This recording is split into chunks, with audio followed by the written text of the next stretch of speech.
Hi everybody and welcome back. Alright, so now we have a tile that we can touch in our game, and it's not doing anything particularly interesting just yet. However, before we make more things happen, we need a way to track things that are happening for our players in our game. And we do that through managing variables that are attached to each player. So over in the Explorer window, click on the Server Script service and the plus sign next to it, and we will add a script. And we're going to change the name of this script to be the main script. Right, in the main script, we're going to, firstly, we'll just so you know that which one you're working with, we'll put a comment up the top to say main script. And this is where we will add our players into the game and establish their variables. So we'll do this the shorthand way, which will be game.players.playerAdded, and then we will connect a function and a set of brackets. We'll pass the player in to the function, so it should look like that with the end with the bracket after it. And we will also get our character here. So this time we will say player dot, and you'll see this big long line here, character appearance loaded.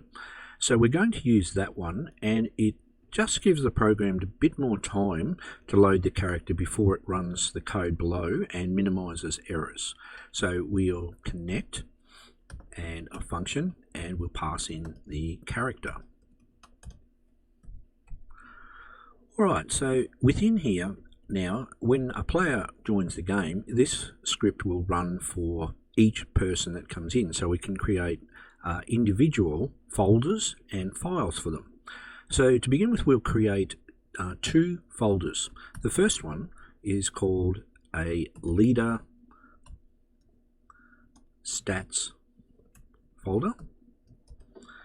Now, leader stats is a unique thing for Roblox Studio in that it manages displaying information on the screen for us.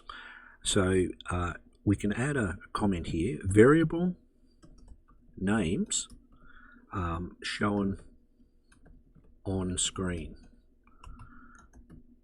Alright, so that will let you know that if you place something in the folder we create here, that the name of that variable will show up on the screen. So we'll create a variable here called leader stats. Now you could call this player stats or anything you like here, and we're going to create a folder. Now you may have remembered earlier that in Workspace we came up here, and if you clicked on the plus sign you could add a folder by clicking on it in here. But now we're going to use, remember we created our parts using instances. So in this case we'll say instance.new and a set of inverted commas, and we want to create a folder instance. So we're creating a folder for the player, and below this we want to name our folder. So name equals. Now this particular name for this folder needs to be exactly the same as leader stats. So leader stats, alright, must be this name. That's this bit in here, so that has to be leader stats, all lowercase. You could call this over here banana if you like, but this needs to be called leader stats for it to work correctly. And the rest of them, we can name them how we like. Right, and the last thing we want to do with our folders is to parent these, all right, to the player. So you can run this as it is now, and I'll show you where that appears once the code runs. Right, over in your Explorer window, if you find players and expand that, and find your player and expand that, you'll see that we now have a folder that has been added to the player, all right, in amongst the other default ones. So if we stop that, we can now add a value or a variable to this folder.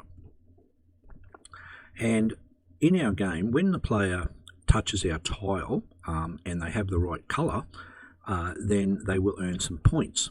So we'll create a variable called player points, equals, and we will create an instance .new of a number value, because points, we want to use a number to keep track of it.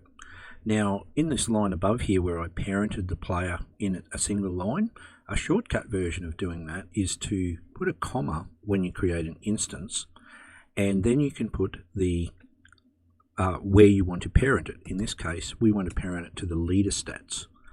So the number value, comma, leader stats, and we no longer need to add this parent line in here. But we do want to name our variable. So the name of the variable will be, and this one's going to be displayed on screen, so we'll put it in capital letters and make it points. Alright, so shown on screen. And we'll set a value for our player points. So the value will start off with 0, alright, and so this is the default value. So now we have this in here, and we have this folder. If you come up and click on File and Save, and then Play, you should now see that over here on the right, we have my name, and we have points listed here. And if we had more players, then they would be listed with their points over here, and that's how Leader Stats works up in this corner. Alright, so if you've got it working like that, we can move on. Now, not all variables that you create in a game you want to show on the screen. Alright, some of them you use just to track the player or change some of their values. So we're going to create another folder, and this one will be hidden. Alright, hidden player variables.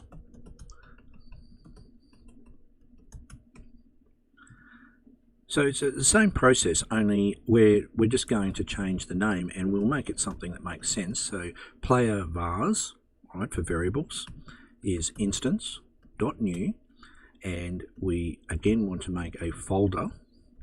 We want to parent the folder to the player,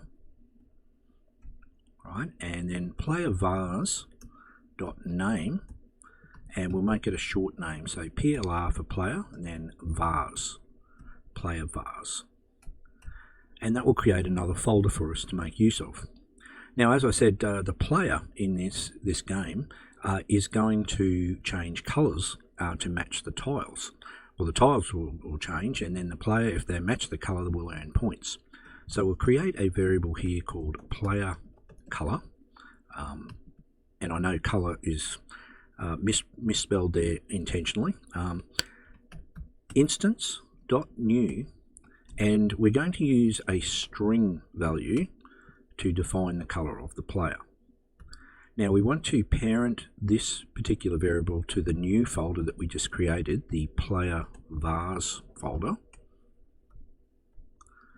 Right, and then we can give it a name, so player color, right, dot name equals, and we will call it PLR color, and the value